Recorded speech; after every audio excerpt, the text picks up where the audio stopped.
Street art began in 1970s Brooklyn, New York, as a way for a group of artists to get their voice out to the street. It quickly spread to the West Coast and can be found in every corner of San Francisco. I never thought that you would grab me under my... Traditional and culturally relevant frocks began appearing in areas like Chinatown and the Mission. Was still wrong. There was a few times I needed your support, but you tried to play me. On Howard Street in the Haight, a definite New York style began to appear. You attempted to be clever, nevertheless cleverness can impress, cause now you've been exposed like a person undressed, and I can see... In East Oakland came a blend of East Coast and West Coast styles. When I pay you back, I'll be hurting you. And the same... You look at the street artist's point of view and they're not getting anything out of it whatsoever, besides the fact that they're getting their voice out there in a very uncensored and very liberating way. There's nothing stopping them from doing it. It's illegal.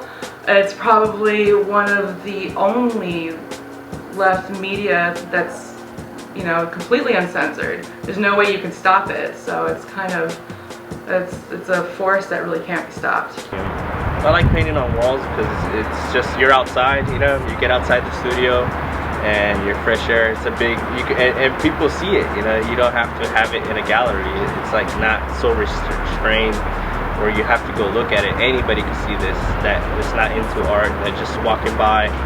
And there's so many different styles now that people are doing, and you have a lot to look at, you know. It's just like, I mean, from the poorest person to the rich person, it's in your face, you know, it's there. And that's why I like it, you know. Given how inundated we are with advertisements, everywhere you turn there's billboards, I think it's a good kind of balance to that, to have something that's free, creative, and While their main purpose is to get their voice out onto the street, many artists admit defying the law is part of the thrill. Look, if you go and write on someone's building because you think it's all cool, because I taught you about this art form, it won't be so cool when you're sitting in jail with a felony against you for just writing your name. So there's, you know, I'm not saying those rules are correct.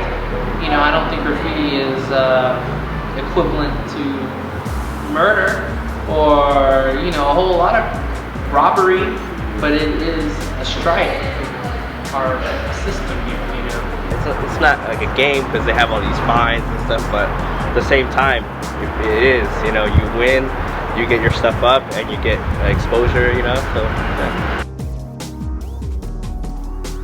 As the medium of street art has grown and become more popular, separate factions have emerged. yeah, I mean, I think you see two kind of divergent cultures. There's graffiti and then there's street art, and they overlap, but at the same time, graffiti practice is kind of its own thing, and a lot of times you'll see murals getting tagged and throw-ups, like that sort of thing happening. So there is tension between the two communities, but overall I think like it's a pretty positive thing, like for the community as a whole. Because of artists like Shepard Fairey and Banksy, street art has grown in popularity. Now it can be seen almost anywhere. Now that graffiti is like 30, 40 years old, you can see it in a gallery, you can see it online, but maybe the reason that you're seeing it on the street is because that's where it comes from. You know, graffiti is art of the streets. You know. I think it's a good thing because if you've been doing it for a while, it's good exposure. You already have tons of work piled up, and you could, you know, you've been in the game for so long, you know. So now it's like, I think after the, you know, exit through the gift shop, and people got inspired and started doing street art and wheat pasting, you know.